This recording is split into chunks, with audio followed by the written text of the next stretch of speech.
Is embracing your killer a sign of insanity? I'm sure you haven't thought about that. Right now, the Republican Party is divided. What is happening in the Senate and especially the House is disturbing to me, but not necessarily for the reasons you might think.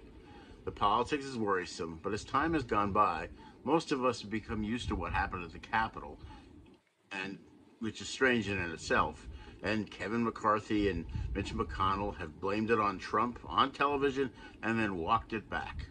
It seems some people like Kevin McCarthy, can actually ignore almost getting killed and ignore it for a little power and maybe some money from corporate interests that get you reelected and possibly offers you investment opportunities. You see how much these people have. As time has gone by, I thought about what I would have been like if I had been a lawmaker in the Capitol on January 6th. And I have to say that anyone who wants to be a hero to his family, especially if his family was there, has got to want to bring down the people who almost ended his or her life.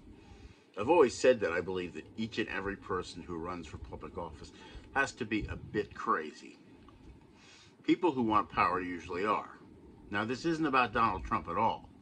It's about people who are so concerned about their political future that they feel they can trade death for, well, what would be worth it to you, the viewer, to ignore people who tried to kill you and the bizarre freaks who are trying to whitewash the whole murderous disaster? Wouldn't you be angry? Would you be willing to trade your life for whatever it is that people like Kevin McCarthy get? I tend to doubt it.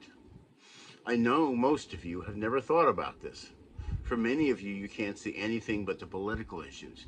You'll pick your side, but if you can't figure out a way to justify not getting revenge on people who tried to kill you, then what kind of people are we talking about, like Kevin McCarthy? People desperate for a brief moment in the sun? People who are so insecure that they would risk their lives and their families' lives for a chance to be president or speaker of the House? Are these the people you want running your government? If they don't care about their lives and their families' lives, how much could they care about you? Final question.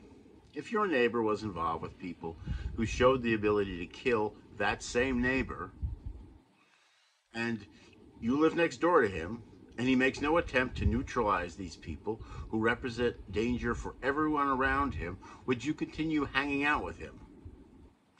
Or would you avoid him at all costs? Does it make any difference that this neighbor, in this case, is a powerful man like Kevin McCarthy or all the rest of his crew? Dodge the bullet.